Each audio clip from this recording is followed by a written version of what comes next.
I know the sins of the 20th century. I know and I know you to believe in time. But we shall wait patiently for 200 years, if need be, to face our enemies through our posterity. In life I shall be the same. In death I shall be a terror to the foes of African liberty. If death has power, then count on me to be the real Marcus Garvey I would like to be.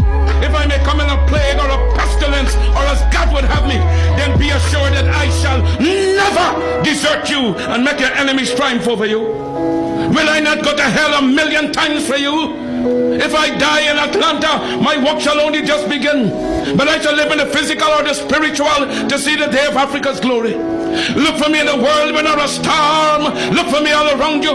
For God's grace and blessings, I shall come back and bring with me countless millions of black men and women who have died in America, who have died in the West Indies, and who have died in Africa to aid you in the life for liberty, freedom, and life. The world today has gone drunk and crazy with its power. And by such through injustice, fraud, and lies have crushed the unfortunate. But if I'm apparently crushed by the system of influence and misdirected power, my cause shall rise again to plague the conscience of the corrupt. For this I'm happy to suffer and even die.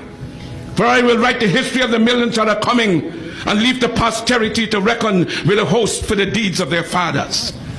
If others laugh at you, return the laughter to them.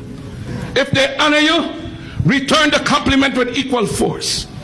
They have no more right to dishonor, disrespect, and disregard your feeling in manhood than you have in dealing with them.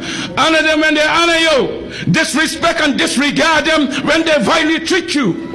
Their arrogance is but skin deep assumption that has no foundation in morals or in law. But they have sprung from the same family tree of obscurity as we have. Their history is as rude in its primitiveness as ours.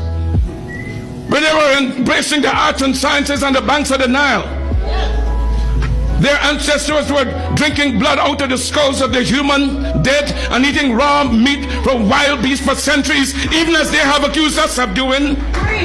Their cannibalism was more prolonged than ours. When we had reached the noonday of progress, they were still living in holes with bats, rats, and other insects and animals. After we had unfathomed the mystery of the stars and reduced the heavenly constellation to minute and regular calculus, they were still backwoods men living in ignorance and in blatant darkness.